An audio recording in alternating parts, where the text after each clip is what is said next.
Hello, good evening, students, affiliates, ACCA students and students and affiliates.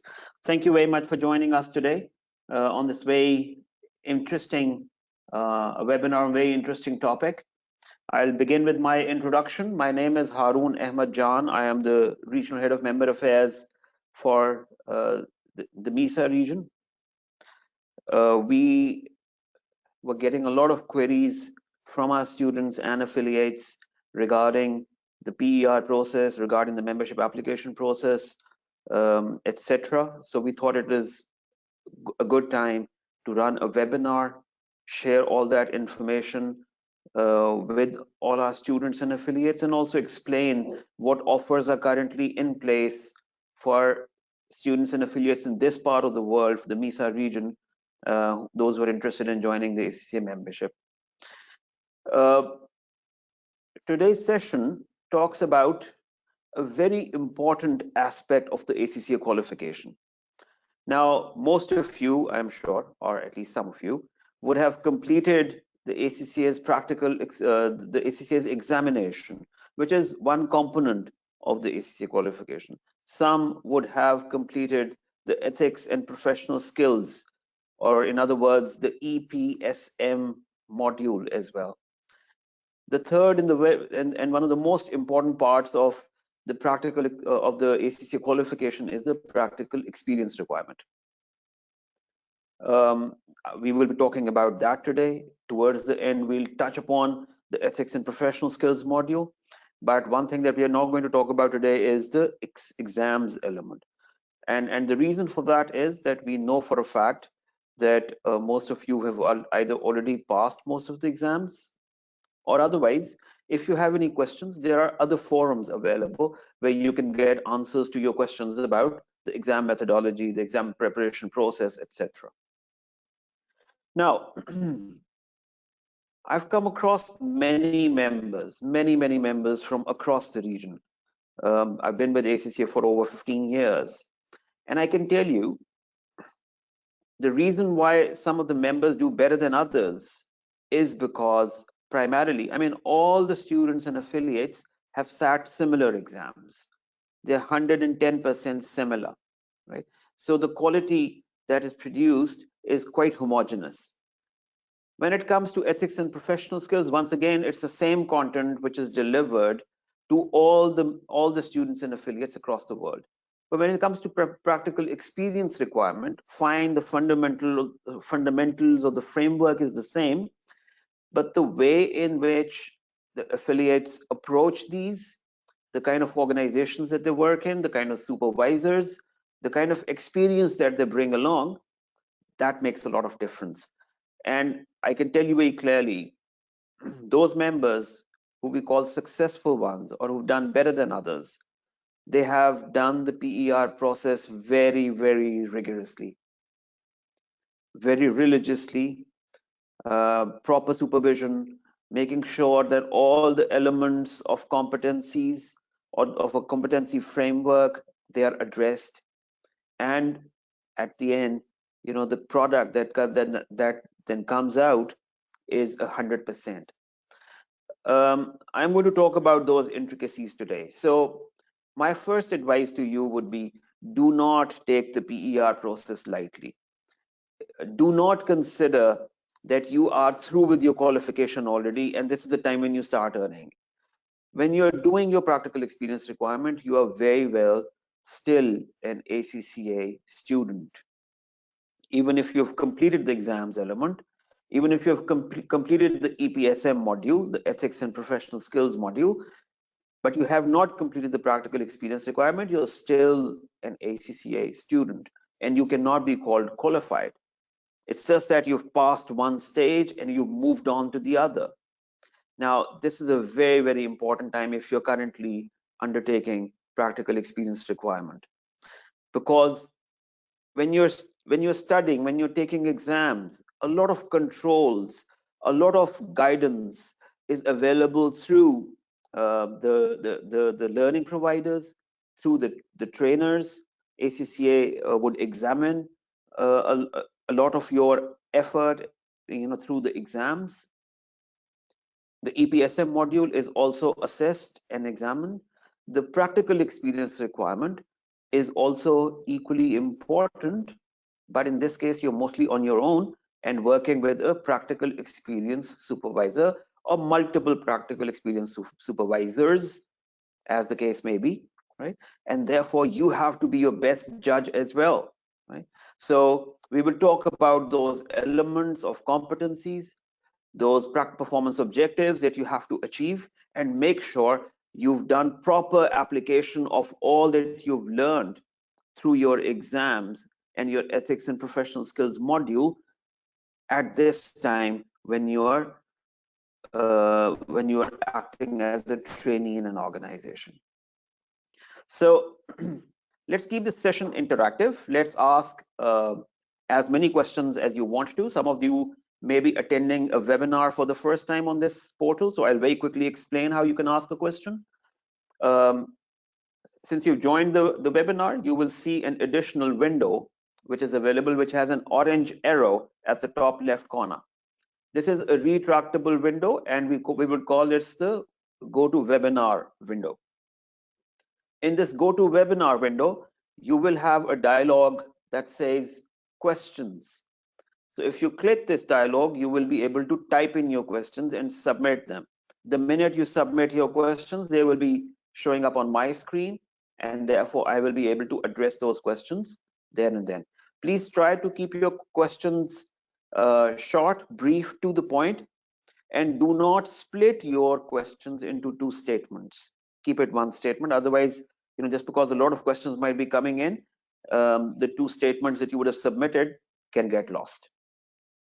Okay, we already have a question from Shiraz. They want to know how to be successful in the exams if some fail 2 times in the paper. All right, Shiraz, we've just said that we're not going to talk about exams. This session is particularly about practical experience requirements. For your queries about exam papers, there are other forums available. Our education team regularly, routinely conducts practice to pass sessions, and I think those are the best answers to your queries about examination if you're finding it difficult to pass. I can tell you one thing though, and that is one thing that I've learned through my interaction with examiners. And very clearly, the professional stage papers, the final 3 papers of the ACCA qualification, I can guarantee that you will find them difficult to pass if you are not working at the same time, particularly the audit paper. And the very simple reason is that if you're not able to apply the knowledge that you're gaining, that you're learning through your classes at the same time at a workplace, you will find it difficult and challenging to rote learn or learn those questions or learn those answers and try to churn them out during an exam. So an examiner once said that we set the exams in a way that people who are working alongside studies find it easier to pass. So that may be one suggestion or tip that I could give you straight away, but like I said, there are other forums available. I am getting more questions. We will jump straight to questions, but let's first of all move on with our presentation. Keep your questions coming in. I am marking your questions, and just as we are through with one particular topic, we will revert to questions and try to answer them one by one. So all your questions are going to be answered no matter what. All right, to begin with, the practical experience requirement, or PER as we call it, in this particular session, we're going to talk about, number one, the benefits of membership. So what are those benefits that await you as you become an ACCA member? Number two, an overview of the practical experience requirement policy that ACCA has put forward. Number three is about practical experience supervisors. Who can they be? What is the criteria to be a practical experience supervisor? Who cannot become a practical experience supervisor, etc. The next one is about approved employers, and how does working at approved employers make your life easier? So we'll talk about that. Then we're going to touch upon ethics and professional skills module. And last but not the least, we're going to talk about how to plan your PER. Of course, ACCA stresses a lot on planning, right? Just like ACCA stresses a lot on practice before your exams. So we stress a lot on planning for your PER as well. Don't just jump into it.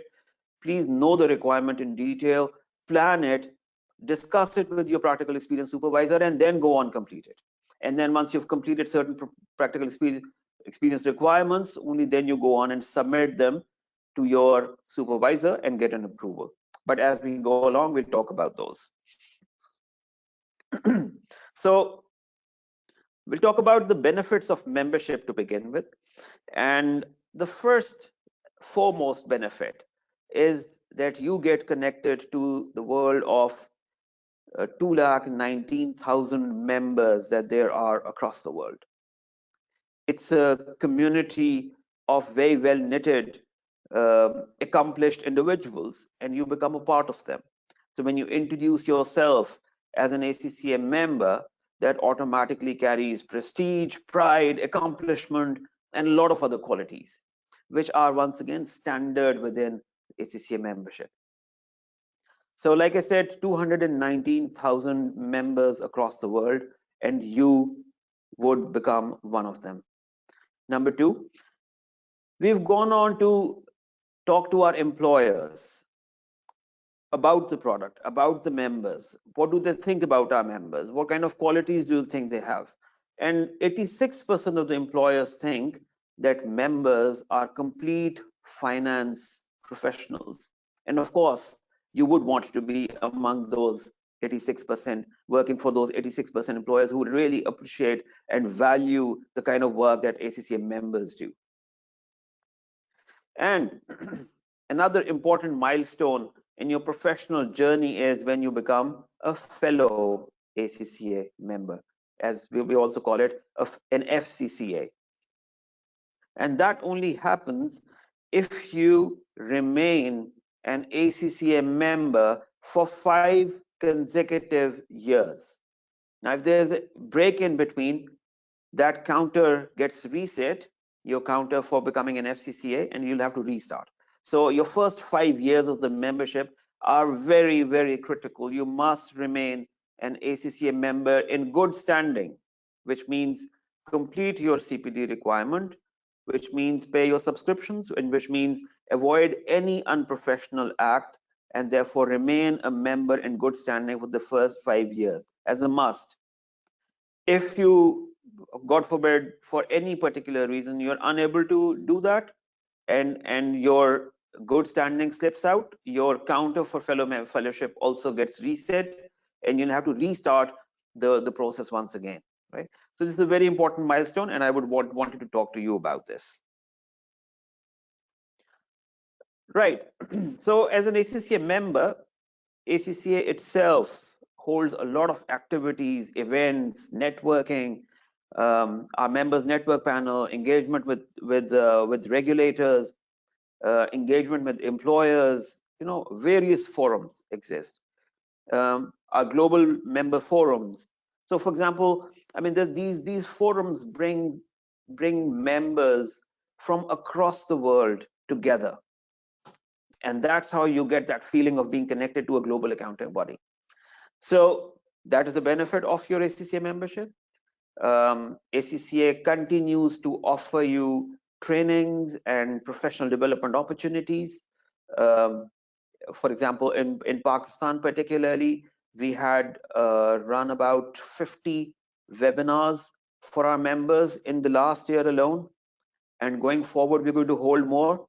There are some regional webinars which were held across the Middle East and South Asian region. One of those is going to be held on the 20th, which is going to be on artificial intelligence decoded, a very important, very topical subject. So, and then you get discounts on various e-learning modules as well. So again, talking about some of the benefits of the ACCA membership. Then ACCA's research and insight, or we also call it the professional insights. ACCA conducts a lot of researches which are available through the Professional Insights tab on the ACCA website. Now, once again, these are primarily resources that ACCA produces for its members. And last but not the least, staying ahead with industry news and insights through the AB magazine. So your AB magazine as a member is delivered to you either digitally or physically, which carries a lot of industry news and keeps you up to date with things, which is very, very important in the profession. All right. So we have talked about benefits of membership. If you have any questions, type them in now. I'm going to have a very quick look at the questions that have come in so far. But if you have any questions to ask, please type them in now. I'm going to go one by one. So Adil Siddiqui saying, is it necessary to take 3 years for PER? Yes, 36 months is an essential, is a compulsory element to complete your practical experience requirement. So as we move on, we'll talk about the PER policy. We've just explained the benefits of membership, so we'll talk about this further, Adil, when we move on to the next section. Abdul Rahman Qureshi has asked, can we watch this webinar later on? Thanks. Yes, Abdul Rahman, this webinar is being recorded and you will be able to watch it again, right? The recording link will be sent to all of you afterwards through an email. The next question is Niroshan saying, does the word count is important in PER? Yes, we're going to talk about the word count. It is important. There's a range of 200 to 500 words. So yes, it is important. We don't want people to write pages and pages. 200 to 500 words just gives you an idea of how much you have to write. But we're going to talk about that because that again comes into the PER policy. The next question is from Rizwan Ali. Can ICAP members be supervisors to sign off practical experience? Yes, and again we will talk about it. Next one is from Shahroz Sarfraz. What is the best time during ACCA exams to get into practical training? Shahroz, I just explained that in my opinion, as you move towards your professional papers, you should think about starting to work. If you get an opportunity to work at the same time, brilliant. Don't miss that opportunity. Start slow. Right? Don't need to work 8 hours a day. Maybe part-time work because you have to give equal attention to your studies also. But you must work, and you must do some relevant work. Do not do some work, but do some relevant work. I would advise, in fact, all the students, there's sufficient breaks in between your terms, in between your exams, and in between preparation for the exams. Those are the breaks which you need to utilize to do internships, work with employers, learn about their cultures, learn about the work practices, learn about how professionals interact with each other. Right?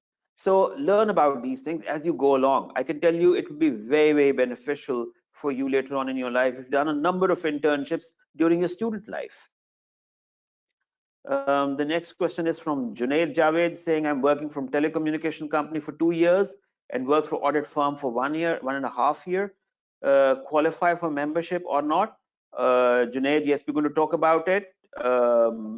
Your work in any organization, as long as it is relevant and supervised, will qualify for your practical experience requirement and therefore will add up for your membership.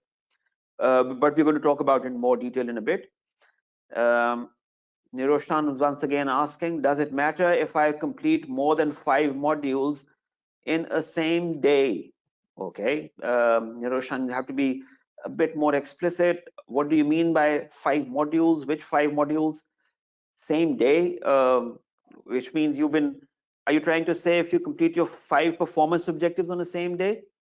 It could be that you're working on multiple performance objectives at the same time. However, ideally you need to pace them. You can't do everything at once, right? You need to pace them, focus, which is exactly why we were saying you need to plan your PER. So don't begin with 10 performance objective all of a sudden when you have 9 to achieve, right? So focus on the ones that you're going to work on, complete them, and then move on. Consult this with your practical experience supervisor. Of course, businesses who hire you as trainees, they would have their own schedule for training also, right?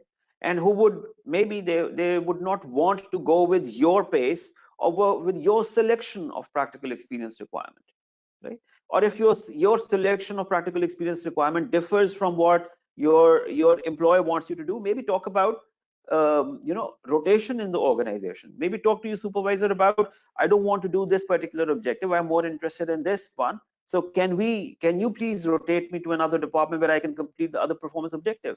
So we're going to talk about all these in a bit. Ahmed Zaib is saying, people say Pakistani employers' priority are ICAP students. Is that true? I'm sorry, that's not true. ACCA trainees are very much in demand, and they're doing fantastic work. And come to me and I can share examples of how much in demand are ACCA trainees. ACCA members across the region, they continue to contact us, they continue to ask us about more trainees to be hired, etc., about supervision process, and we continue to support them that way. So, at any given time, there are multiple organizations who are in touch with us through either ACCA careers or other forums from where the training opportunities are shared. Okay, the next question is Muhammad Jahangir Siddiqui saying, I'm working as approved employer. You're working at an approved employer since last 5 years in KSA. I registered in ACCA in April 2019. How can I use my experience for practical experience requirement? Okay, that's exactly what we're going to talk about. So if you've already started working, how to record that. We're just going to take that step by step. Faik Nazir is saying, happy to see a webinar from ACCA. Well, ACCA Pakistan, yes, but this is a regional webinar. So ACCA from MESA region is running the webinar.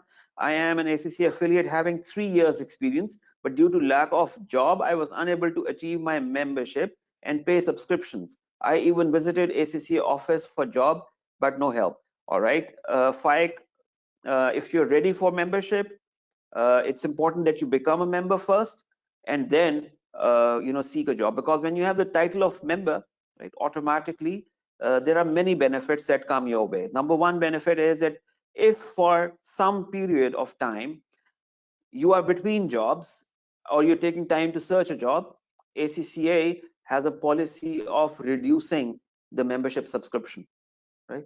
So that becomes applicable, but that only becomes applicable if you have become an ACCA member.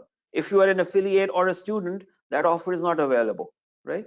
So let me put figures there. So if you are without a job, straight away make an application for reduced subscription, and your subscription fee drops down to £55, which is lower than the fee that an affiliate or a student pays.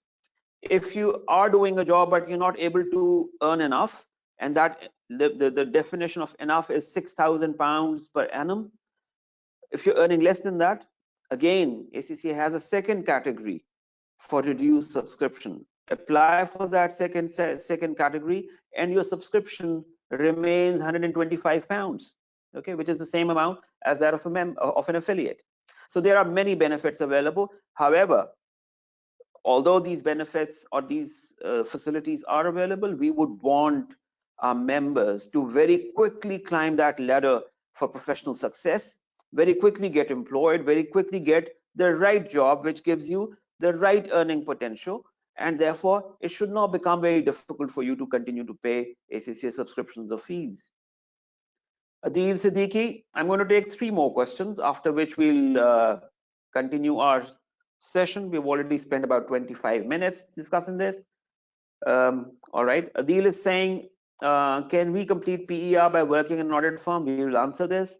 Ijaz is saying, is it compulsory to pay subscription on or before due date? Yes, there's a deadline by which subscriptions have to be paid. Not a part of the discussion today, but we will talk about it later on. Kriti, I'm sorry, Krutithiha. I'm sorry if I've spelled your name, pronounced your name wrong. The question is, I have worked for 2.5 years with Big 4 firms, but I haven't recorded PER yet. Can I do it now? Yes, of course. You must do it now. You're already too late, in fact, but you need to do it now. And I'm going to tell you in a bit on how to do it. Josefa said, can MBA Finance sign PER? No, I'm sorry, not. The definition comes in a bit. Ali Abadi says, my supervisor is ACCA member, but he's not an active ACCA member. Will he be my mentor? No. An inactive ACCA member cannot sign your practical experience documents. Sayyida Batul Fatima saying, I am on skill level. I don't know if this is the right time to start the career. If you mean your professional career, um, I think you should consider doing internships and taking, and whenever you have a break from your studies, that's the time when you need to spend in professional organizations. It will definitely help. Umairul Momineen says, I've just entered into professional stage papers. Is it the right time for me to do some internships? I've just defined that. But professional stage, I can tell you training should begin at this stage.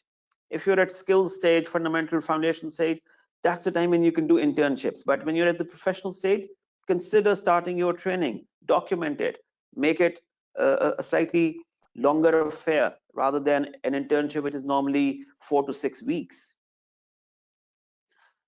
All right. Is it difficult to do PER outside Pakistan? No, it is not. You can make an attempt. You can do it. Abdur Rahman Qureshi is saying, as an ACC affiliate, can you tell me what is the most quickest particular position that most affiliates choose to go for? All right, we'll talk about that in a bit. But I think that is all about questions right now. Let's straight away jump into the PER policy and let's talk about it. Let's give you an overview of it.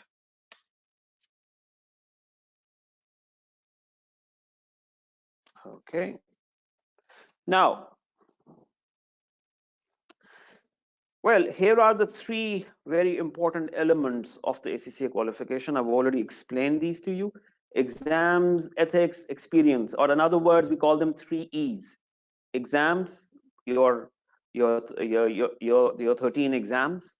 Ethics is the professional ethics and skills module, and experience is your practical experience. So just remember, I'll repeat myself. If any one of these elements is incomplete or partially complete, that means that you're not ready for membership.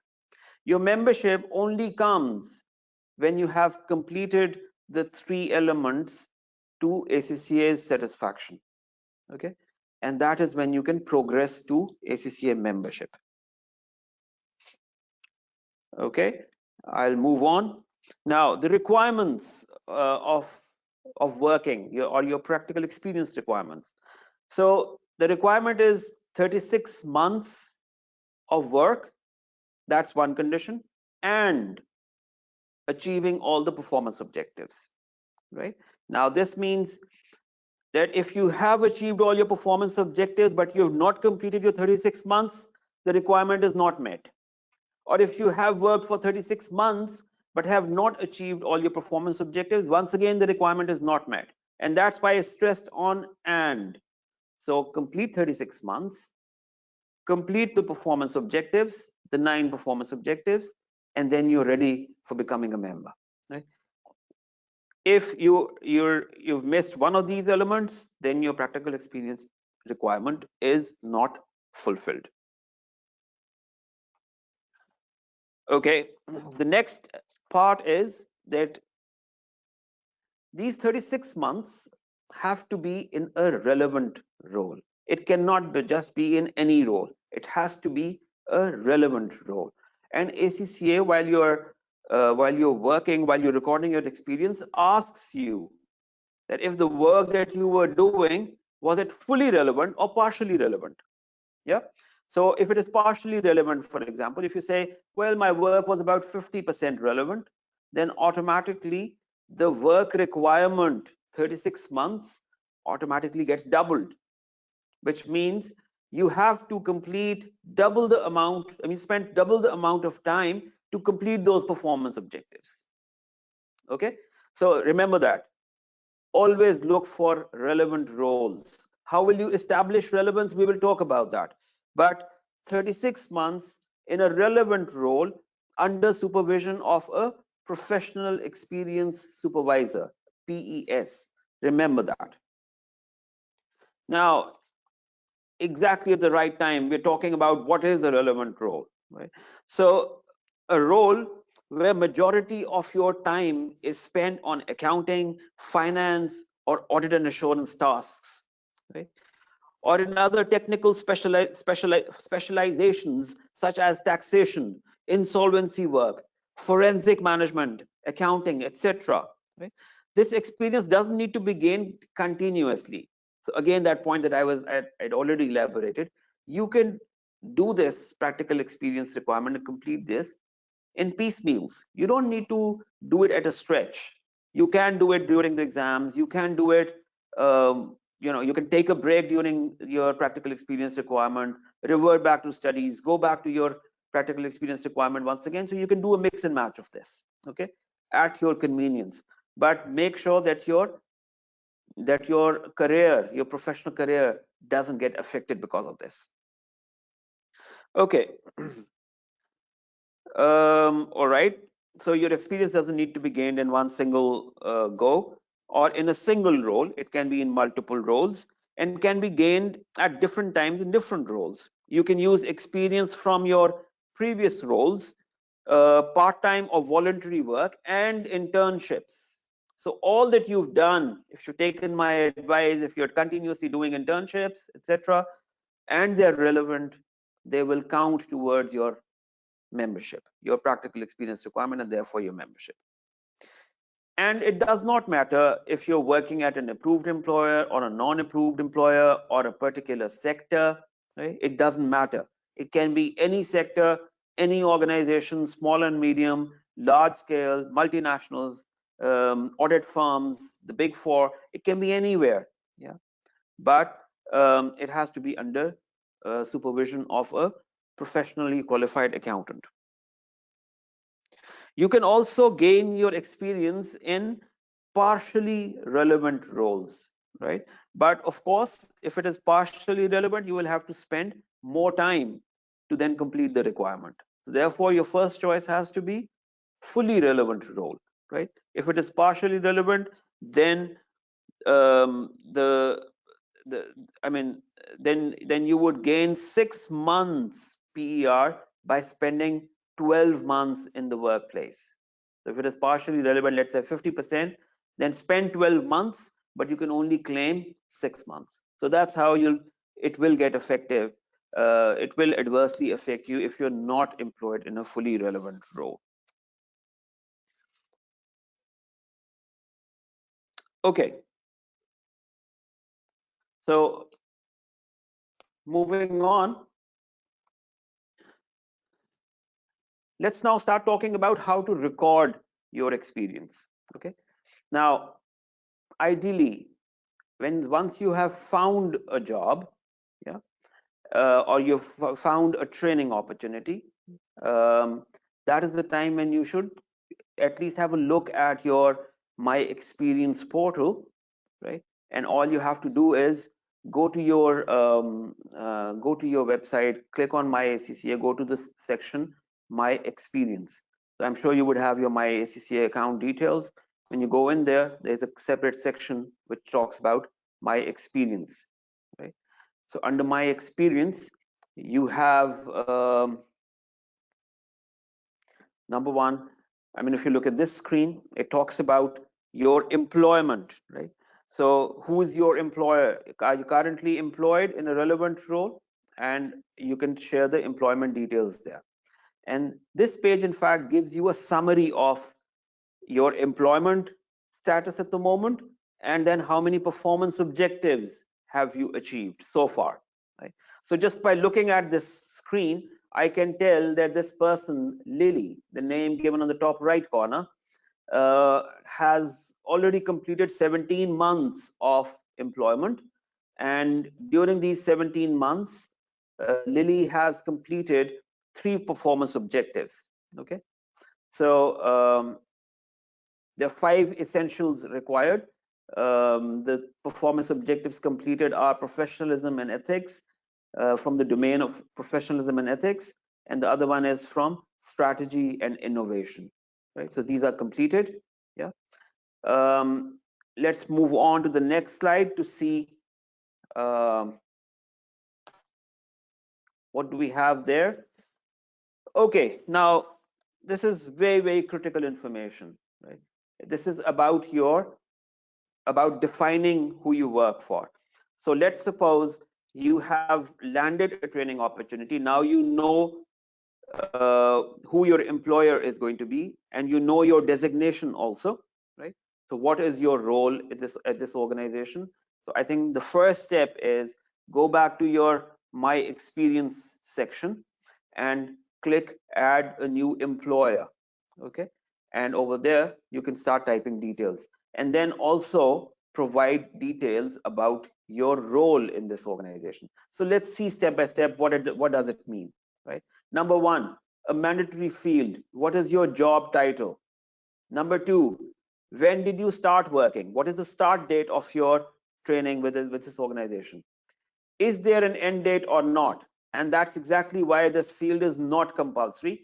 If there is an end date, mention it. If there isn't, right, maybe leave it blank, or maybe mention 36 months from now. But ideally, I would say leave it blank. Next, average hours per week. Again, mandatory field, right?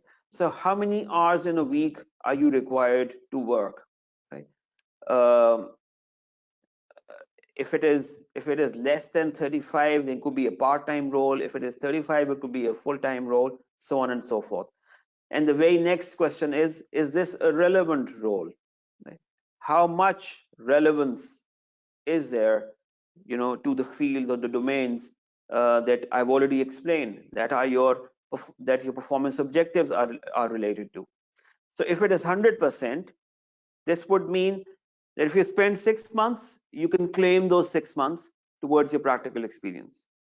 But if it is 50% relevant, then if it is 6 months work that you've completed, you can only claim 3 months, right? So because it was 50% relevant. I've explained this concept once again. It is very important. So please remember that. The next question is about the approved employer, and then is this an audit role? So as we go along on further slides, there are more details that will be available. Okay. Um, Once you have declared a role, there is always a possibility of editing that role also. So if your changes made, if you come to know about any changes in your role in that organization, you can always go back and change it if you like. Okay, now a very important point here, and um, that is the practical experience supervisor. And if you look at the bottom, the details about your practical experience supervisor have been, this is again Lily's record. So the details of Lily's professional practical experience supervisor is available. Right? Now, if this person, the practical experience supervisor, is a professional accountant, and the term professional accountant can be further defined, that if this individual is a member of an accounting body which is recognized by IFAC, the International Federation of Accountants, then this person is eligible to sign your performance objectives as well as approve your time for completing the practical experience requirement. There was a question that somebody asked that if the person is not a professional accountant, if the person has done an academic degree in accounting and finance, then that person cannot, and I repeat, cannot sign your performance objectives, right? Then that individual can only sign your approve your time in that role, right? For signing or getting a sign off on your performance objectives, you will have to find another individual who is a professional accountant, i.e., who has completed a qualification from an accounting body which is recognized by IFAC. You will have to find another individual in that organization, right, and get your performance objectives signed off from that individual. Now, there are possibilities that with you were working for a small and medium organization, and it did not have another professional accountant working at that organization at that time. So you can always go outside, but to another organization which is connected either as a consultant or as an auditor to this organization, and see if there's a professional accountant working in that organization. So get a sign off from there. An individual who doesn't have any link with your employer, right, or with you as a working professional, cannot sign your performance objectives, even if the person is an IFAC, a member of an IFAC recognized accounting body. So I repeat this. This is very important. A lot of confusions arise because of this. If you are working in an organization where there is no professional experience, sorry, no professional accountant available, then any other individual who's sufficiently qualified, right, has done an academic degree, maybe can sign off your time in that organization, cannot sign off your performance objectives. For getting a sign off for your performance objectives, you will have to find another individual first within that organization. If not within the organization, then outside the organization, but connected with this organization as an external consultant, or as an as an auditor, for example, and get a sign off from that individual. If there is no one available, then I'm afraid the practical experience, your performance objectives cannot be signed that way. So please remember that, and this is an important check that you must take off when you've joined the organization, you're about to join the organization. So it's that important. Okay, I hope this is clear. About the end date, and all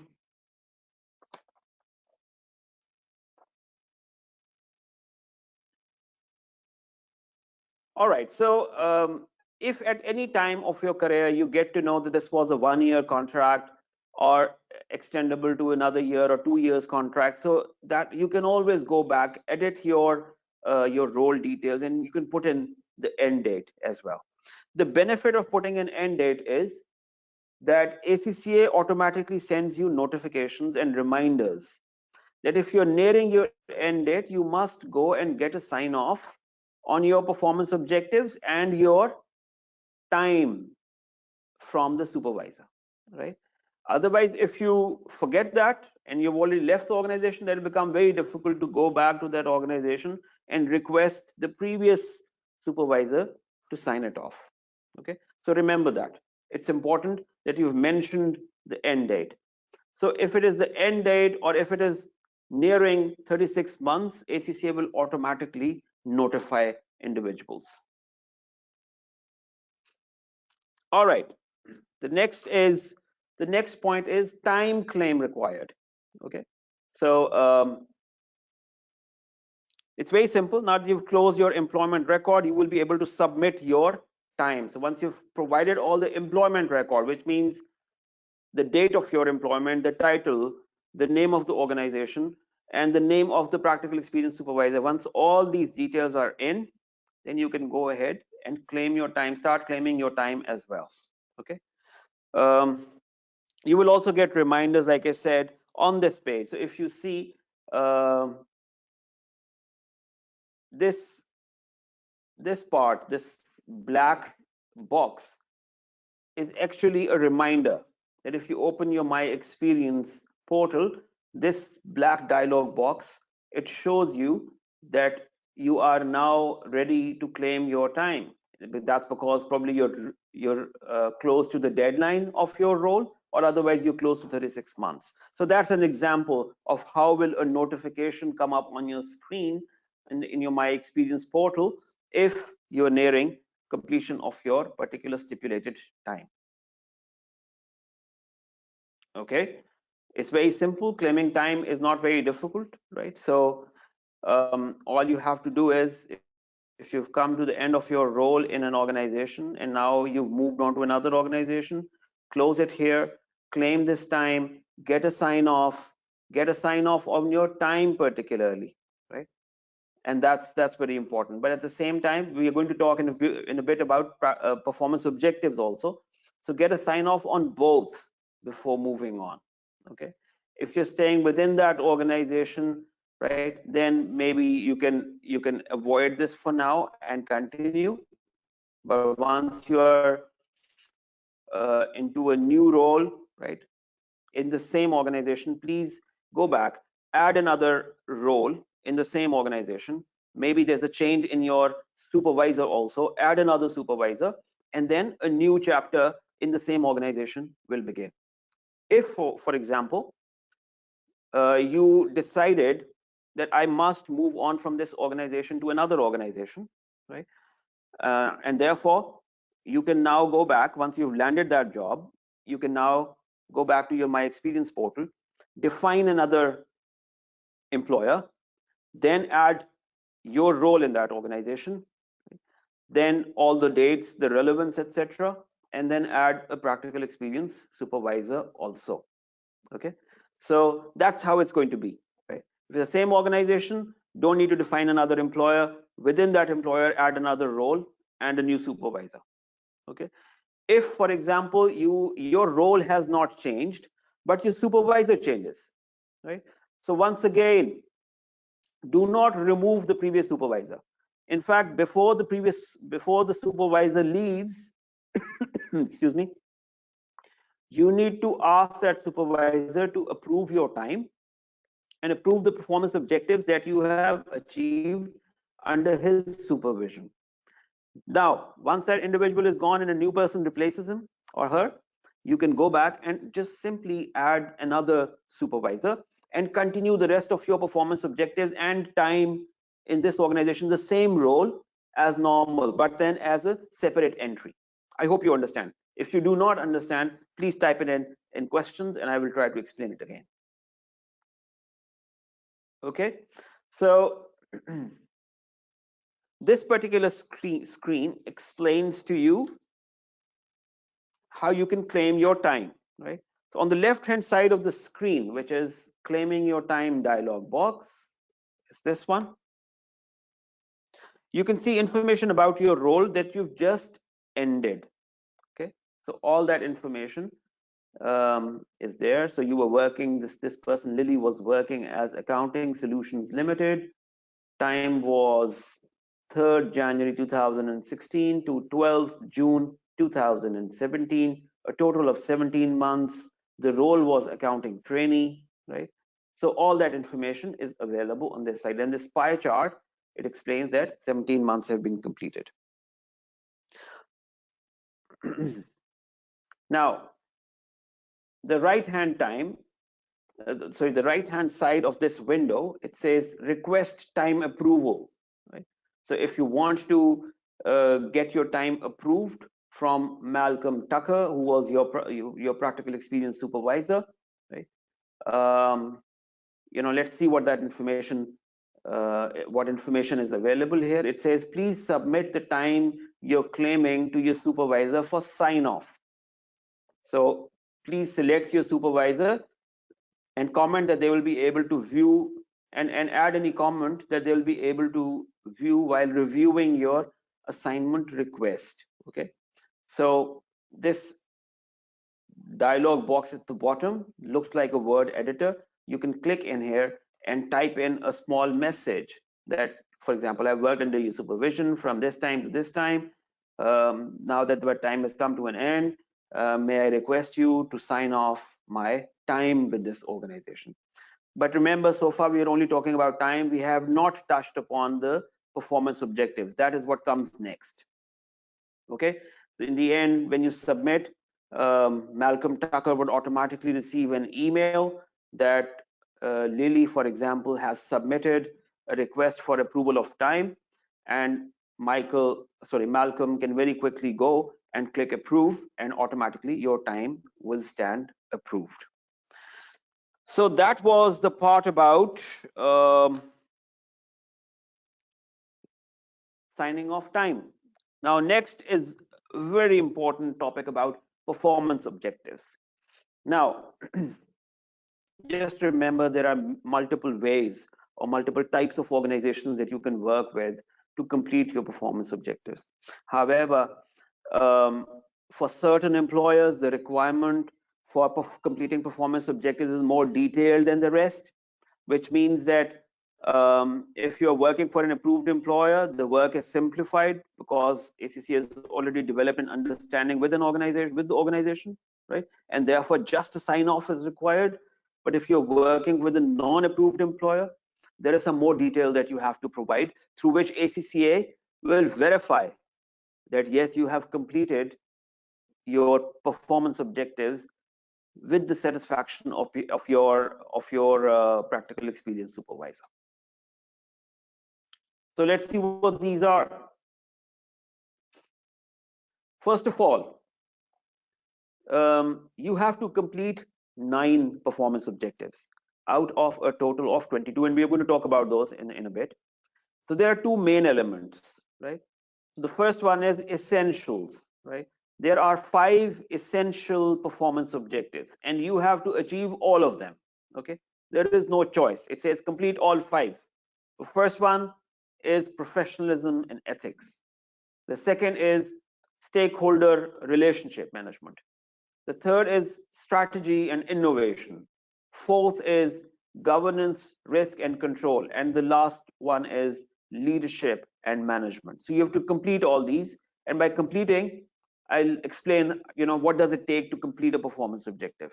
But these are the 5 essential performance objectives that each individual must complete. Okay. All right. And then the rest of the 17 performance objectives, we call them the technical performance objectives. Okay.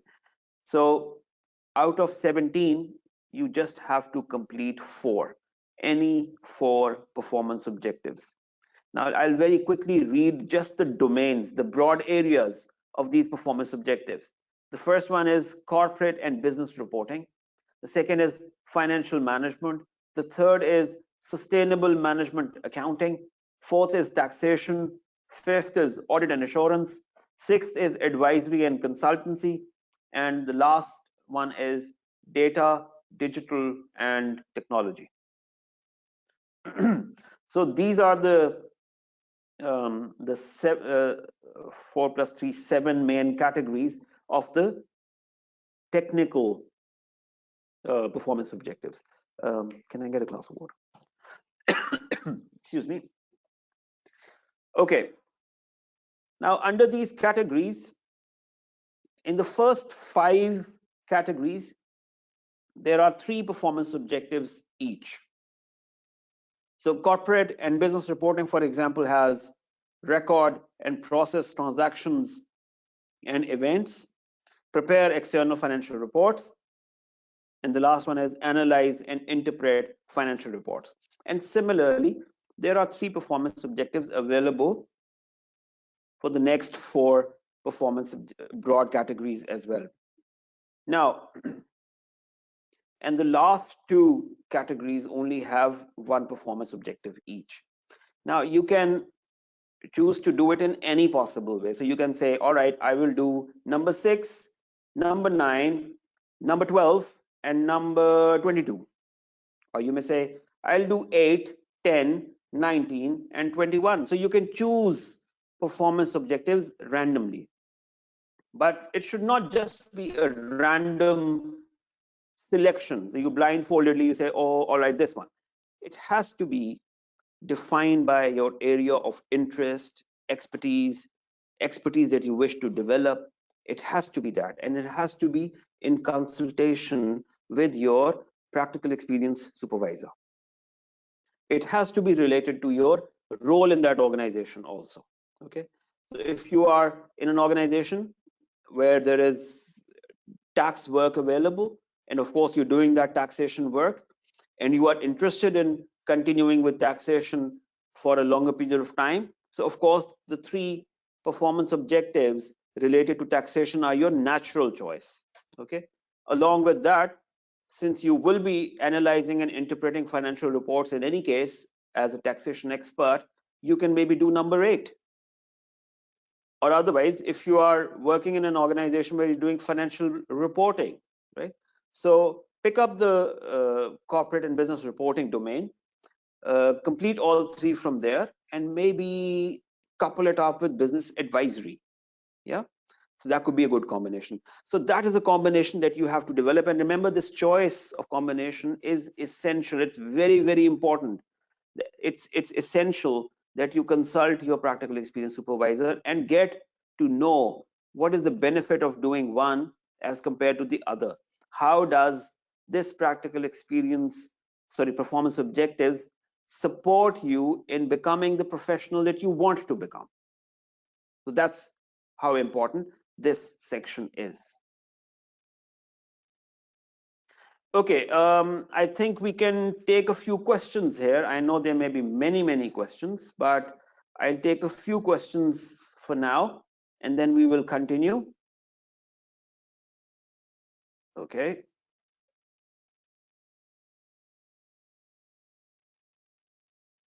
All right. Okay. Now, the question from Abdul Rahman, he says, who can be the mentor? I've explained that a mentor has to be, or a practical experience supervisor, as you call them now, has to be a member of an accounting body, which is recognized by the International Federation of Accountants. Okay, if that person is available within your organization, is your direct reporting line, then that is the best individual to get a sign off from. That's the best individual to become your practical experience supervisor. If not, then the person who is your line manager, right, can sign off your time only, and you'll have to look for another individual who can sign off your performance objectives. But that individual who signs off your performance objectives has to be mandatorily a professional accountant, which is recognized by IFAC. Okay, I hope that's clear. What are performance objectives? Shamir Imran.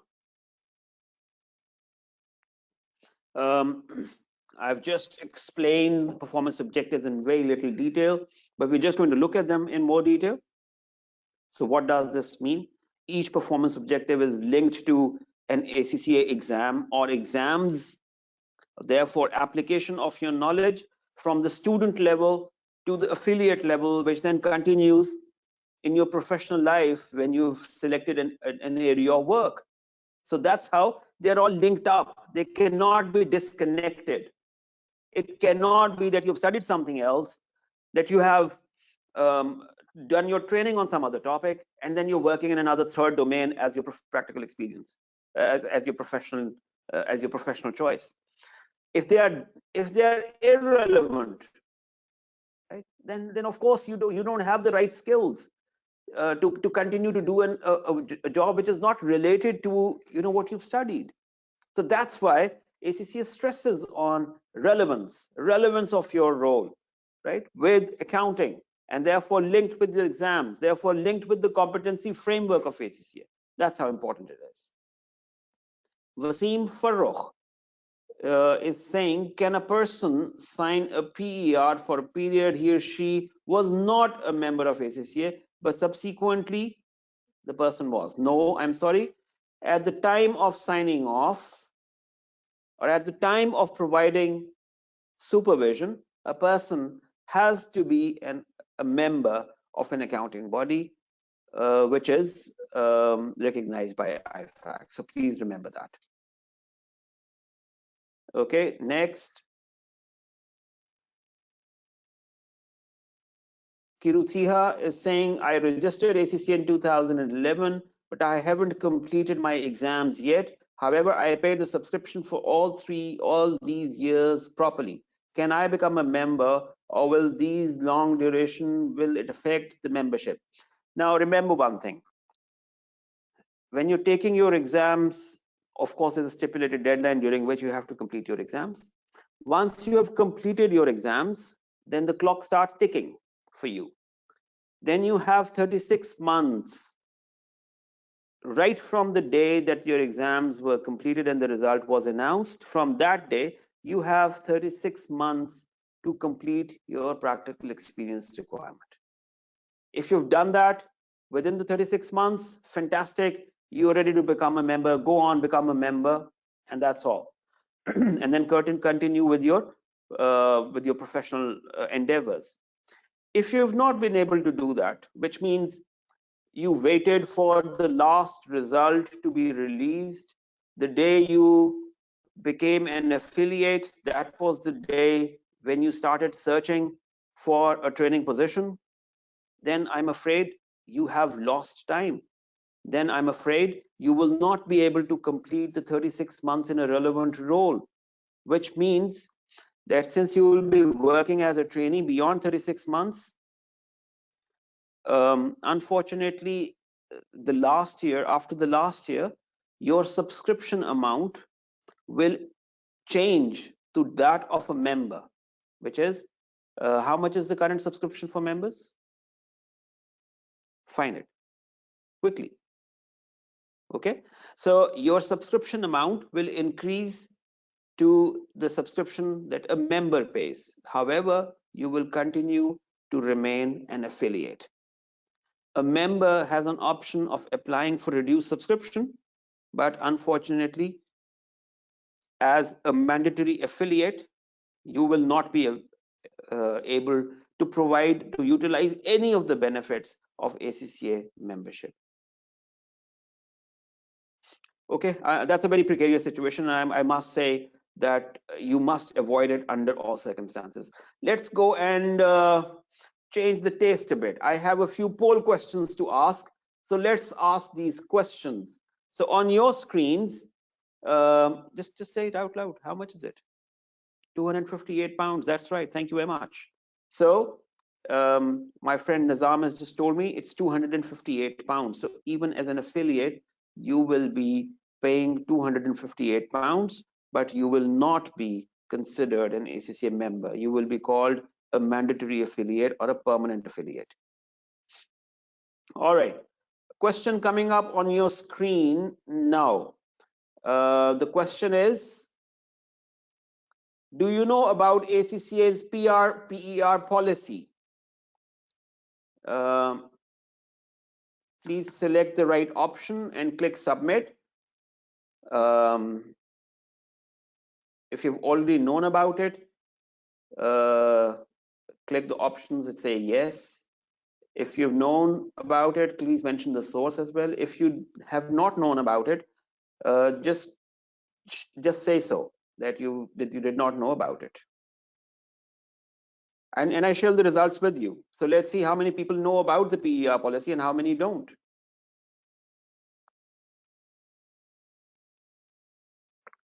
Quickly, 75% have voted, just 25% more. Hurry up.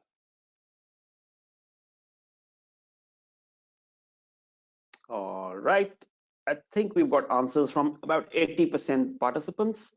So I'm just going to close and I'm going to share the results with you. So 24% have said yes, they knew about the PER policy and they got that information from ACCA's website. Good that you're exploring the ACCA website and you're getting the information. 5% have said that yes, they knew about it and they got to know about it through the ACCA, the local ACCA office. Again, good that you're in contact with ACCA staff, you are in touch with people, you can pick up the phone and talk to connect, you can call the national offices and you can get in touch with people. 27% said yes, and they heard about it through word of mouth. Now that requires a bit of confirmation. If you get to know anything through word of mouth, but not through an official source, please confirm it. Please confirm it. Do not just take any comment, on the face of it if it comes through word of mouth. Please confirm it. The last one is 43%, which means no. And this was the first time that they were knowing about it. Thank you very much for being honest. It's not too late, but now that you know about some of the requirements, right? Please make sure that when you're actually approaching your practical experience, you plan for things. You do it in a better way, right? You discuss things with ACCA team members. You look for information from the website. You have a practical experience supervisor consult that individual. You know that there are performance objectives. You know that there is a time requirement. You have to complete both. Performance objectives are two categories, essentials and technical. 5 essentials, and out of 17 technicals, you have to complete 4. So that was the answer. Let's take on another poll. I hope you liked it. So let's take on another one. Height. And let's find out what stage of qualification are you at. All right. Are you a student with no work experience? Are you a student with some work experience? Are you an affiliate with 1 year experience, an affiliate with 2 years experience, or an affiliate with no experience at all? Let's see. And I have deliberately taken out that option for affiliate with 3 years experience, because that automatically, everybody else who has not responded will fall into the third category. Good to see that there are 0% affiliates with no experience, because that's exactly what you're talking about. That if you're an affiliate with no experience, that means you're definitely going to become a mandatory affiliate or a long-term affiliate, right? And that's not a good situation. Okay, 76% voted. Any further votes? No. Let's share the results. And from our audience today, there are 31% students with no work experience. My suggestion to you, start looking for internships. As you get a break in your classes, in your exams, right? That's the time when you should immediately start an internship at least. That way, some work experience will start gathering. 31% students have some work experience. That's pretty good. Continue with doing that. I'll encourage you. There are 3% people present here who are affiliates with 1 year experience, 31% affiliates with 2 years experience, and 3% affiliates, unfortunately, with no experience at all, right? I'm very, very worried about the 3% who have no experience at all. I think you need to pull up your socks. You need to be very, very quick and find training opportunities, start working, okay? Do not delay this any further, otherwise you will be in a difficult situation. Let's take on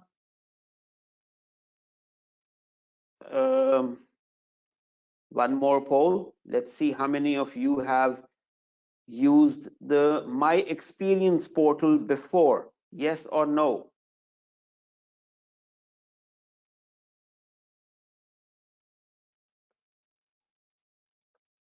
Okay. Hurry up, please. It's about 50-50 so far. Okay, My Experience portal. If you've used it, say yes. If you've not used it, say no.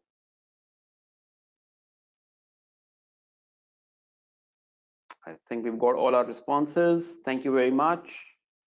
I'm going to share the results with you. Well, the good thing is that a majority of students and affiliates, which is 52%, have used the My Experience portal. 48% have not. But I'm showing you screenshots of the My Experience portal. Today, when you go back, or if you're already back home, open up your My ACC account, go to the My Experience section, and look for these screenshots that I've explained to you. By the way, you can download this presentation, and there are 2 other presentations and or documents available. You can download them from the handouts section. So there'll be a section on GoToWebinar menu, an option that says handouts, and that says 3 of 5. So there are 3 handouts available. You can download them and you can view this presentation or check a couple of the documents afterwards. Okay, let's go back to our presentation. Okay, we are now discussing performance objectives and the structure of every performance objective. 9 performance objectives, 5 essentials, 4 technicals. Okay, out of a total of 17. The total number of performance objectives is what? 22. Okay. Each performance objective is divided into three main components. One, a description of that performance objective. Number two, 5 elements of each performance objective. And number three, a 200 to 500 word statement for each performance objective, right?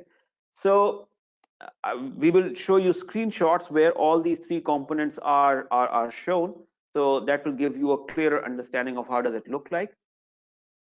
First of all, about that statement that you're going to write, 200 to 500, and that is something that affiliates or trainees find this to be the most difficult part. But believe you me, it's not that difficult. It's about your experiences. However, I must say that if you have left everything for the end, if you have not recorded, if you're working but you've not recorded anything in your My Experience portal, which means you plan to do it, but probably in the last month of your PR, the 36th month, oh sorry, the 36th, yeah, exactly, the 36th, the last month of your practical experience. So if you're leaving everything for the last month, then of course it's going to be the most difficult. But if you continuously every month, every 2 months, you try to answer, you try to type those statements, write those 200 to 500 words about your experiences, about giving an example of the kind of task that you were asked to perform, about explaining what did you learn in doing that, and give examples. That's all that you need. Yeah. So if you were required to look at financial statements from the perspective of a tax, from the perspective of submitting a tax return, right? How difficult is that to write in a simple 200 words? I think it's very easy. Yeah. But if you do it in time, if you leave it for last, then of course it's very difficult to recall what did you do, about 2.5 years or 3 years ago. Then becomes difficult. Okay, now moving on to objectives. Okay, so if you look at this particular screen, the top part of this screen is about your current status, but the bottom part talks about performance objectives. Yeah. So again, 3 completed. This is again Lily's record, right? 3 performance objectives completed. Yeah. So if you see essentials, 5 required, there are 2 essentials that Lily has completed. So one is, oh, I'm sorry, I have to hide the Nizam, you can talk. No way. Okay. All right. So Lily has completed professionalism and ethics. Lily has also completed strategy and innovation, and has completed identify and manage financial risk, right? 3 completed. For this performance objective number 6, it says record and progress transactions and events. Out of the 5 elements that are required for each of these objectives, Lily has completed 4, and therefore it says 1 element to go. And for 14, number 14 and number 20, work has already started, and the time is being claimed, has to be claimed, etc., and so on and so forth. Okay, so that's how a summary of the performance objectives is available. However, you have an option which has been highlighted, which says view objectives. Okay, you can click on this option, and it'll give you further details, which is now available on your screen.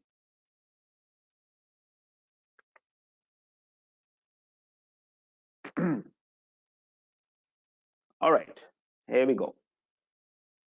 Now, again, performance objectives, 5 essentials, technicals, all of them have been listed down here. There'll be a scroll bar available to scroll this down. Okay, and then there is a description or about these performance objectives given on the right hand side of this window. So for example, to begin with, it says you need the right skills and abilities to be qualified accountant, to be a qualified accountant. Practical experience requirement is an essential part of the ACCA qualification. I've been saying all that. How do you complete my performance objectives? This is how you do it. Okay, it says for each performance objective, you have to do the following. So write a short statement describing your experience, number one. Number two, get your supervisor to confirm that you are competent in all the elements. Right? And number three, have the performance objectives signed off by your supervisor. Okay. Then it goes on to talk about your statement. It has to be clear and concise, avoid repetition, provide evidence, and do not provide any private or sensitive information. Confidentiality of your employer has to be maintained. So you do not need to share confidential information on your PER record. Okay. We now know how to add a supervisor. We know, that supervisor details are or if they are available. Just as you complete or submit time period or performance objectives, the supervisor will be able to view the submission and will be able to approve or disapprove it. Okay, move on.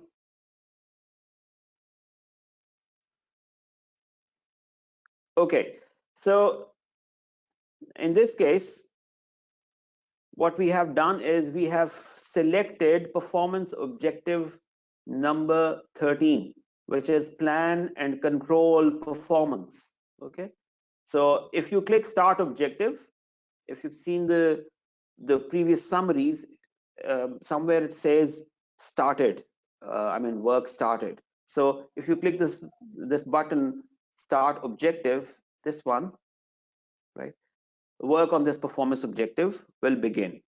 And ideally, you should do this in consultation with your practical experience supervisor ahead of time. Okay. Plan your business activities and control performance. This is a brief description of the. Please, can you recall the three elements of every performance objective, of each performance objective that I explained to you? Number one, a description. So this is that description element. Then the 5 elements. So each performance objective will have 5 elements, A, B, C, D, E. These are the 5 elements for performance objective number 13. And last but not the least, the statement, the 200 to 500 word statement. Now, I said to you earlier as well that each of these performance objectives are linked with certain exams and also linked with ACCA's competency framework, right? So in order to better understand how do you need to achieve this particular performance objective, which papers you need to recall to be able to apply here, right? You can click on the link that says linked exams, and you will be able to go into further depth about this particular performance objective. All right, let's now move on to the next slide. Okay, now once again, what has happened in this case is that this particular individual, Lily, as I remember, so this is performance objective number 13. This is the description of the performance objective, static, already provided. These are the 5 elements, and against each element there is a claim button available. So all you have to do in order to claim these 5 elements is go and click that button. So I'll go and click against element A, which says contribute to setting objectives and plan and control business activities. Claim. It goes on. When you submit it to your supervisor, practical experience supervisor, the practical experience supervisor will accept your claim or decline the claim. Will have that option. And then if you look at the last part, again, that editor is available and a brief statement about about your experiences, about the examples, about what kind of work you were given, about your learning, that is to be written here and can be saved. Saving does not mean that it has been submitted. Please remember that. So you can continue to, like I was saying to you, In between, during the year, when you're doing the work, you can go to this section, type in a bit of stuff. Today I learned this particular thing. All right, so this was the assignment given to me, right? This was the example. Don't need to quote exact situation, exact name, confidential detail. Don't need to do that. Okay. Type in a bit of detail, record your experience, and save it. Right. 2 weeks later, come back again. You've gotten to learn something else, save it again. Right. So that's how in piecemeals you can continue to work on your statement for each objective. And normally one doesn't work for a single performance objective. There will be 2 or 3 that you're concurrently working on. So from this particular objective, I did this today. From another particular objective, I done another thing. So for example, from the essentials, I was working on, let's say, number 3. And from management accounting, I was working on another performance objective. So I can work on 2, 3 at the same time, but in consent with your supervisor. Okay, next screen. Right. So once you have completed your statement and you have claimed all the 5 elements as well, then you can go on and claim the objective. Okay, so I'll explain to you in another slide how does this work, but it's a very simple process. You click the button claim objective and it goes into a basket that is available. And once you are ready to submit these to your supervisor, right, then from your basket you can go and submit them for approval.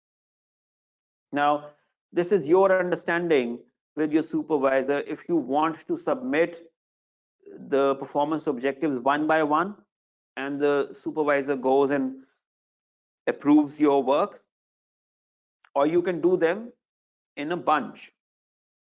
So for example, the first assignment or the first contract that you got was for a year. So you work for the 12 months, 100% relevant. End of the 12 months, you have your basket full. You have, out of the 9 performance objectives, you have achieved, let's suppose, 3 or 4. You have completed the statements, claimed the elements, submitted them. They are all in the basket. You forward them to your practical experience supervisor and claim the objectives. Okay. So once you have clicked this button, claim objective, this little basket that I was calling it, it appears on the top right corner of your screen, and there's a 1 in it, which means one performance objective is completed and is waiting in the basket for approval from your practical experience supervisor. Okay, just remember that. Simple. Let's speed up a bit. All right. Items selected for submission just gives you a view of your submission if you open it. Yeah. So once again, those 5 elements that you see on the top. Yeah. The second part is who was your practical experience supervisor who was supervising this particular performance objectives. Now that's an important point here. Submit your performance objectives to the supervisor who was relevant. Do not gather all of them and submit it to the last supervisor. It will not be relevant. Maybe the last supervisor that you were working with was only supervising the last 2 or 3 performance objectives. So he or she should only sign off those 2 or 3 performance objectives. The first 4 or 5 performance objectives should be signed off by the respective supervisor, and that is the best model of getting your performance objectives signed off. Okay, so select the practical experience supervisor, select the employer, add your statement, and click submit. Now a bit about practical experience supervisors. There were questions asked on whether this person needs to be a qualified accountant, etc., right? So your practical experience supervisor's role in this situation is that they have to sit down with you and identify performance objectives, right? So I've explained to you already that you need to sit down and before starting to work on a particular assignment, look at the platter of performance, the 22 performance objectives available, select 2 or 3 performance objectives, agree with your supervisor that these are the ones that I'm going to work on initially. The supervisor may say, no, this, you're not going to be working on this particular, I mean, the work that you're doing will not be related to this particular objective, maybe because instead of this, you should, include another one. So do as advised. Then plan your experience, work tasks, and areas of development, right? So your supervisor needs to sit down with you, look at your competencies, look at your skills, right? And give you exercises to improve certain areas of your expertise. Then the supervisor is also supposed to evaluate your progress every now and then, right? And finally, the supervisor is to sign off your PER that you would have submitted, claiming the elements, 5 elements per objective, and have written down the 200 to 500 word statement. Who can be your practical experience supervisor? We'll have to hurry up, 5 more minutes, and I'll go to questions then. Must be a qualified accountant to sign off the objectives. Non-qualified line managers can only sign off time, quote unquote. Explained this already. Nominate a second qualified supervisor to sign off objectives. We've explained this in detail. If you haven't understood this, ask questions. Okay. Now, let's review what this window suggests. It's actually about adding a new practical experience supervisor, and I've told you the process. So this is the same individual, worked for 4 months at accounting trainee, 4 months. There's only one employer, right? Started the work on 3rd of January 2017 till current. Job title accounting trainee. Start date 3rd of January. End date not given. Average hours per week 35. Relevant role 100%. ACCA approved employer, no. Is this an audit role? No, right? And then there is an option to either edit this information or delete this information, come up with more stuff.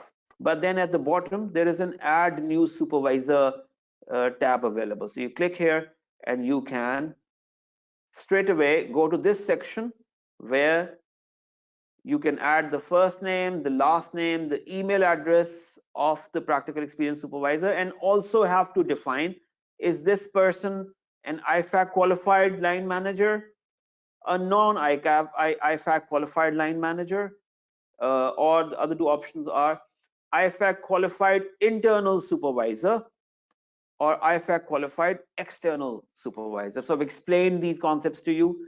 Who is an external supervisor? When is an external supervisor needed? Better you have an internal supervisor. Can an internal supervisor sign if the person is an IFAC qualified individual? Of course, yes. Now, I think the final section, and I'm going to talk about the approved employers. How is the life of a trainee working at an approved employer simpler? Okay, everything remains the same. Performance objectives, same. Time period requirement, same. The difference is that a person who's working at an approved employer is not required to provide the 200 to 500 word statement.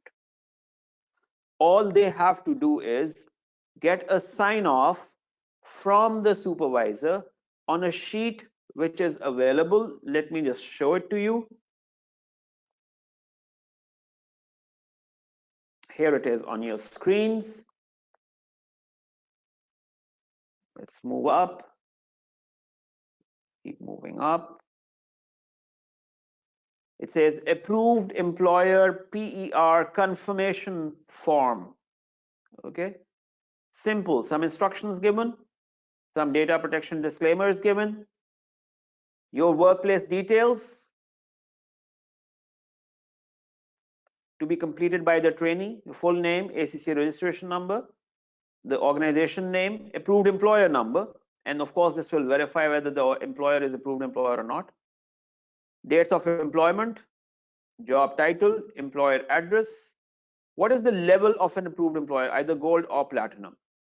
In both cases, the PER details, the statement, the PER statement, they are exempt from providing that. Okay.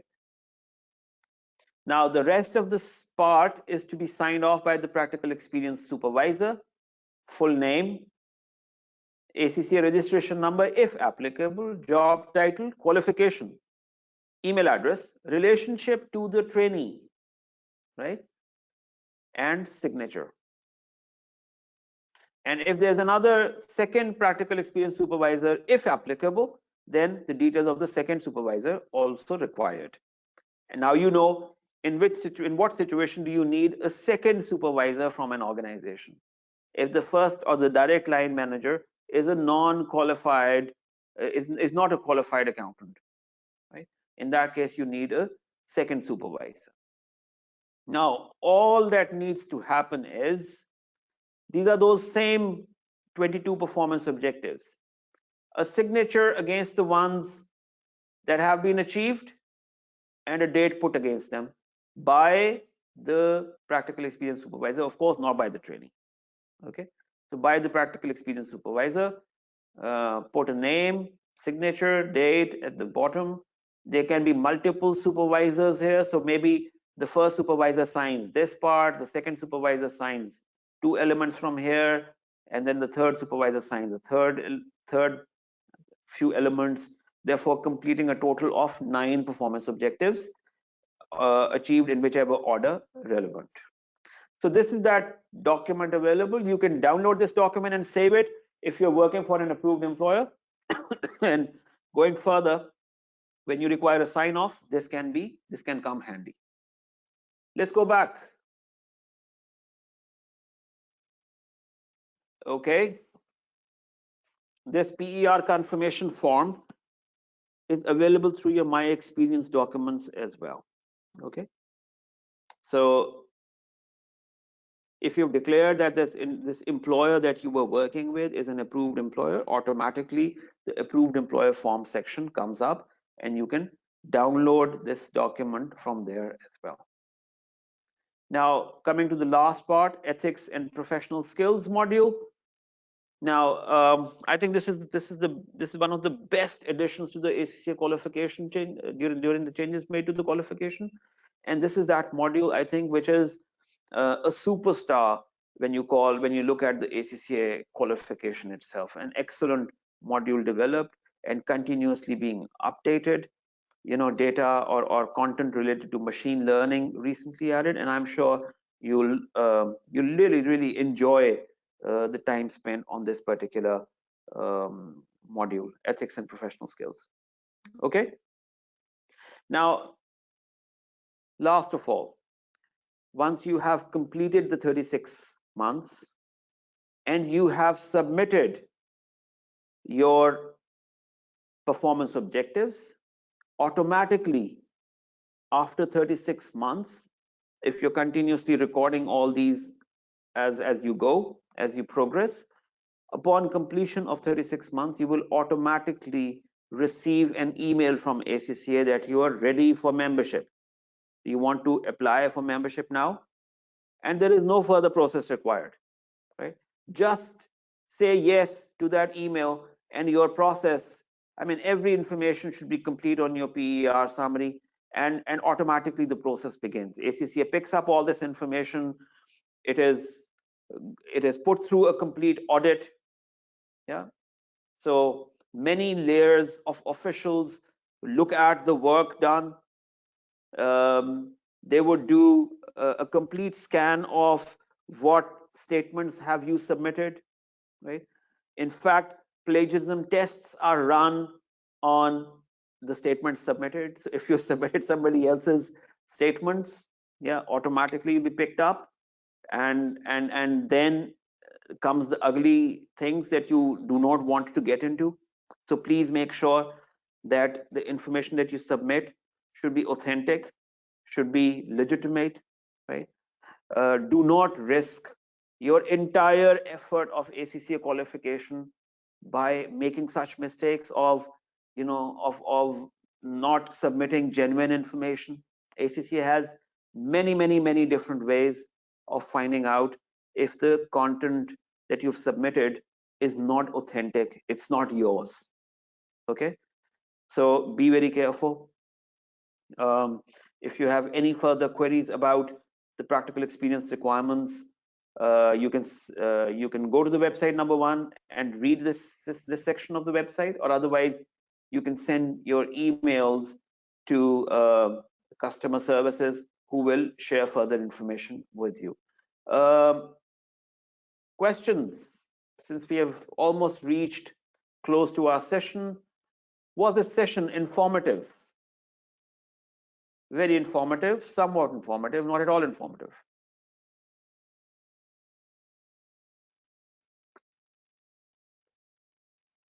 Thank you very much.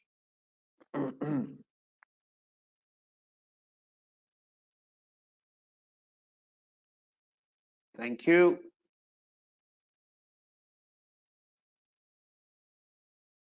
Now, the last question, which is the most important, and since you people have very patiently uh, heard us, listened to us till the very end, there is an offer in place for people who are ready for membership and are able to convert to ACCA membership before 31st March 2020. In the entire MESA region, which is Middle East and South Asia, which includes Sri Lanka, Bangladesh, all the Middle Eastern countries, Pakistan, there's an offer in place that if you become a member before 31st of March, the membership admission fee, which is again £258 in normal cases, it is reduced to half, which is £123. It's not the half, but £123 if you convert into an ACCA member before 31st March 2020. If you don't know about it yet, now you know about it, and you must therefore hurry up and complete your requirements. Um, and if you're ready for membership, go ahead and apply for your membership during this time. There's a big benefit available, so make use of it. Thank you very much. There are 63% people who did not know about this. I hope it'll be useful information now. If you want to find out further about this particular offer, talk to your national offices. So if you're in Sri Lanka, talk to your national office in Sri Lanka. If you are in UAE or any other part of Middle East, talk to the ACCA office in UAE, right?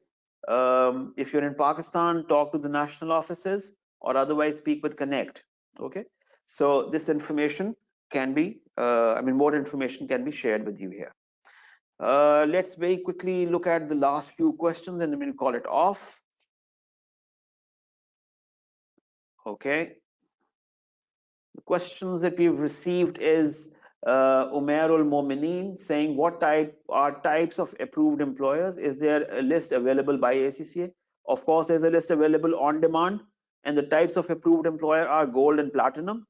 But then gold and platinum approved employer for trainee development, and ACCA approved employer for professional development, which is a category for members, particularly for benefit of members. Okay. There's a question from Jahangir Siddiqui saying whether my supervisor will receive an email to sign off, or I have to submit hard copy to sign off and submit in my ACCA portal. It's a digital world, Jahangir. So of course, your supervisor will receive notifications. And once you have declared somebody a supervisor, number one, a separate login and a password will be shared with that individual, right? Using that login and the password, the person can log in as a supervisor, and any submissions that you subsequently make or any other trainee makes to this particular supervisor will be notified to the supervisor, and he can very easily go log in and click accept or approve, right, and move on. So it's simple. Next is a question from Rizwan Mazhar saying, I've recorded my experience 2 years back and I left Pakistan for another employment opportunity in Saudi. I have not connected with my last employer. Can I ask my current supervisor to sign my PER? No. If you have completed certain amount of time at a previous employer, right, that previous employer should sign. If you have completed further performance objectives with this particular employer, get this particular employer to sign off those current performance objectives, right? So talk to your respective employers for respective performance objectives. Okay, Jahangir Siddiqui again. I've passed only first four papers, but I have relevant experience. Would it be okay if I get PER now or after completing all the papers? No, no, no, get them now. Why to wait?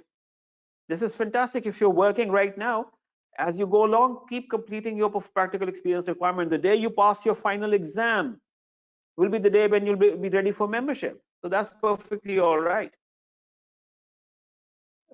Thank you very much. Okay. Secondary sign off by another supervisor. Wasim Farokh has asked this question. I'll be very, very quick here.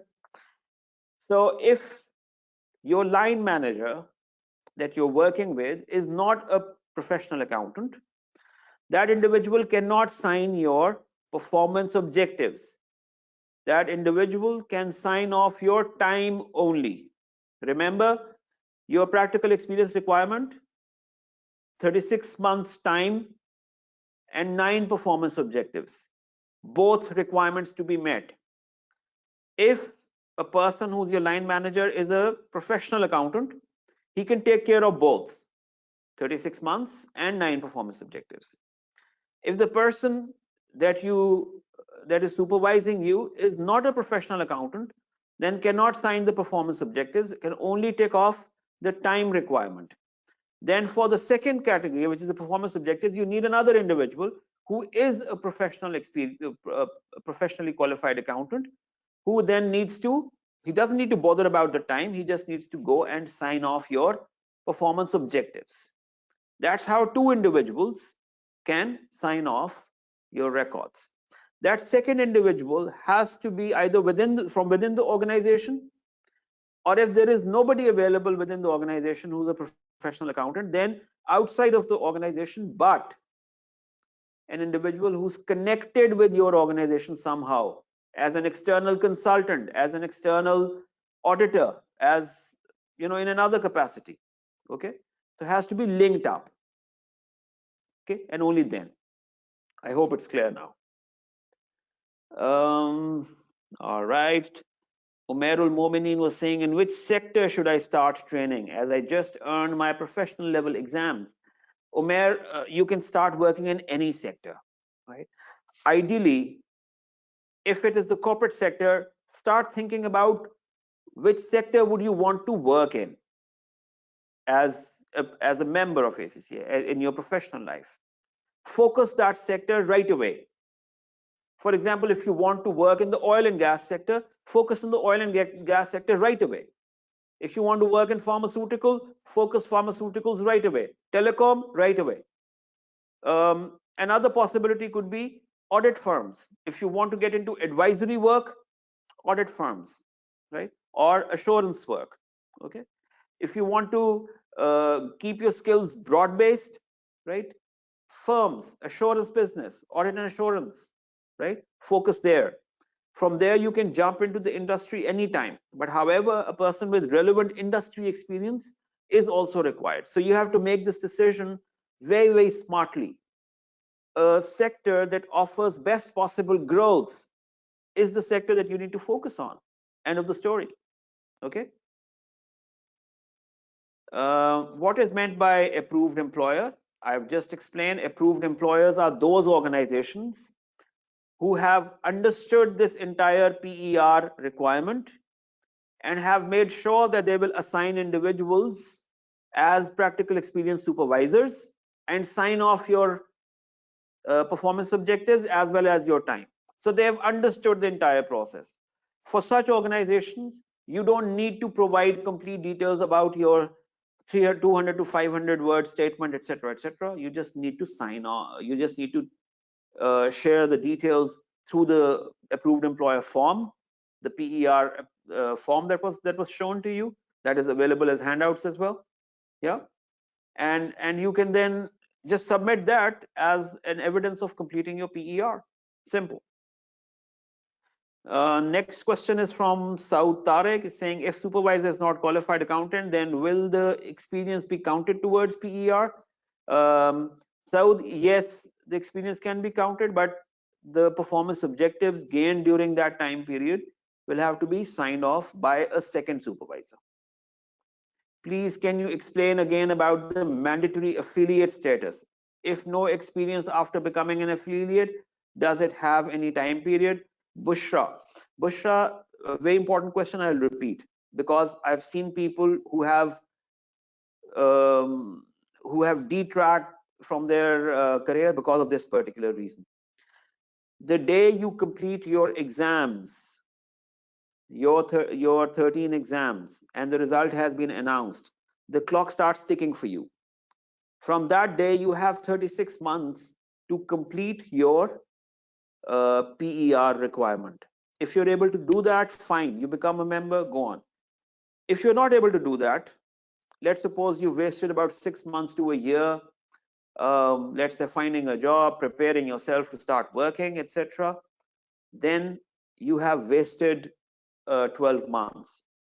Now, your 36 months requirement will have to get extended into the next 3 years, which means you've taken 4 years in all after becoming an affiliate. So in the 4th year, you will be paying the subscription of a member, which is 258 pounds. Okay, and you will be called a mandatory affiliate in your 4th year. However, you will not be able to claim any benefits of the ACCM membership. You will not be able to call yourself an ACCM member.